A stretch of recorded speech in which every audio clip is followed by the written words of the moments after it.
Սիրելի աղջիկներ, ողջույն, շատ համառոտ տեսանյութ կնկարեմ հղիության 14-րդ և 15-րդ շաբաթների մասին, քանի որ անձամբ ինձ մոտ կտրուկ ոչ մի փոփոխություն չի եղել և շատ ուրեմն բան չկա պատմելու։ 14 շաբաթականում ուրեմն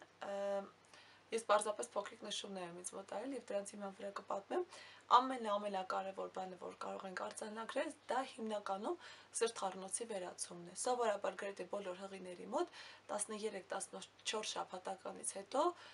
սրտխառնոցը վերանում է կամ շատ քիչ բաներից է սկսում սիրտը խառնել, ինչը շատ լավ լուր է։ Հնարավոր է լինում արդեն հաց ուտել, ուրեմն նորմալ կյանքի վերադառնալ, տոքսիկոզը անցնում է, անընդհատ փսխումները եւ այլն անցնում են, հետեւաբար սկսում է համեմատած ավելի հաճելի ընթացք հղիության։ Իհարկե դեռ կան բաներ, որոնցից օրինակ իմ սիրտը խառնում է, եթե սնունդը շատ ուժեղ սուր հոտ ունի համեմունքների կամ շատ յուղի կարագի ծանր հոտ, նմանատիպ հոտերից դեռ սրտխառնոց ունենում եմ, բայց սովորական ուտելիքների հանդեպ առնվազն վերացել է սրտխառնոցը։ Սրտխառնոցի վերանալու զուգահեռ նաև ինձ մոտ ախորժակի բացում է սկսել, համեմատած ավելի ախորժակով եմ ուտում, համեմատած ավելի շատ եմ ուտում, շատ ասված իրականում ես համեմատում սրտխառնոց ունենալու ընթացքի հետ, ոչ թե մինչև հղիությունն իմ ուտելը, որովհետև ես այդպես համեմատեմ, ես հավանաբար ուտում եմ նույնքան, որքան ուտում եմ մինչև հղիությունը։ Հղիության 14-րդ շաբաթը նաև արդեն երկրորդ եռամսյակի ամիսներն են սկսվում, 13-14 շաբաթից սկսում է երկրորդ եռամսյակը, եւ ես արդեն նշել եմ, որ երկրորդ եռամսյակը սովորաբար համարվում է հղիության ամենահաճելի ընթացքը։ Ամենակարևորը թերևս այդ հիմնական հղիության նշանների վերանալն է, որ օգնում է ավելի հանգիստ լինել, ավելի թեթև լինել, ավելի երջանիկ զգալ։ Այս շաբաթներից սկսած արդեն նաև շատ կարևոր է ուշադրություն դարձնել քնելու դիրքին։ Սովորաբար հղիներին խորհուրդ է տրվում քնել կողքի, միայն կողքի, աջ կամ ձախ կարևոր չէ, կրկնականապես, բացարձակապես արգելվում է փորի վրա պառկելը և ցանկալի չէ մեջքի վրա ևս պառկել։ Նախ ասեմ, որ մեջքի վրա արդեն կարելի է նաև խուսափել, եւ անգամ եթե դուք պառկեք, կզգաք, որ արդեն ուրեմն դժվար եք շնչում, փոքրիկը սկսում է ավելի ակտիվ շարժվել, այսինքն ավելի քիչ է թթվածին հասնում փոքրիկին, ձեզ համար էլ ավելի դժվար լինում։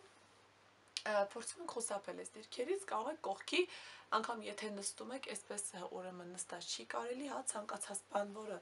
ճնշում է փորիկին, ցանկալի չէ։ Հնարավորինս ազատ, այսպես ավելի ուրեմն հետ ենք նստում, ավելի հանգիստ ենք թողնում փորիկը, կարող եք այսպես մի փոքր առաջ հենվել, կարող եք մեջքի ետևում բարձ տեղադրել, սա արդեն այն ընթացքն է, երբ պետք է շատ ուշադիր լինել, որպեսզի չճնշենք փոքրիկին, որպեսզի փոքրիկը բավարար թթվածին ստանա, որպեսզի մեզ համար էլ հանգիստ լինի, փորիկը ավելորդ ճնշումների չենթարկվի եւ ավելի հանգիստ լինենք։ Եվ հերթական բանը, որը արդեն թերևս սկսել է 2-3 շաբաթ առաջվանից եւ շարունակում է, դա վաղ առավոտյան շատ ուժեղ քաղց ունենալն է, 6:30-7-ին ամենաուշը ես պիտի վեր կենամ եւ ինչ-որ բան ուտեմ, որովհետեւ շատ քաղցած եմ լինում, շատ հետաքրքիր եւ ծիծաղելի է ու շատ դժվար է ճամերին ուրեմն ուտելիք գտնելը, դրա համար ես հետաքրքիր եւ լավ լուծում եմ գտել։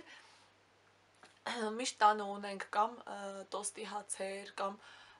ոչ քաղցր թխվածքաբլիթներ, որևիցե փոքրիկ մի բան եւ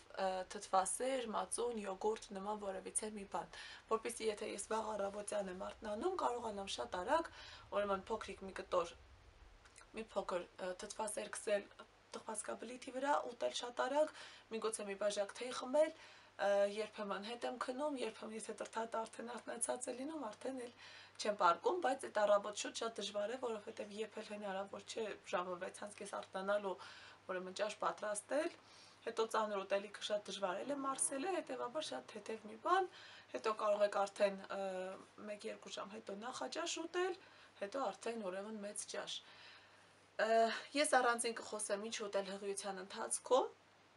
Այս պահին իհարկե նորից պիտի կրկնեմ, որ պետք է ուտել հնարավորինս առողջ, պետք է ուտել չափավոր, չենք ուտում 2-3 հոգու փոխարեն, պարզապես ուտում ենք բավարար, ուտում ենք առողջ, չենք ուտում տապակած ուտելիք, չենք ուտում վնասակար ուրեմն fast food եւ այլն, սովորական, կարգու կանոնով ծնվում ենք, փորձում ենք հնարավորինս քիչ սուրճ խմել, թե եւս կարելի է չափավոր խմել եւ պարզապես պետք է հետեւել սննդակարգին, ինչպես եւ ոչ հղի ժամանակ։ Դերևս այսքանն են 14 շաբաթականի հետ կապված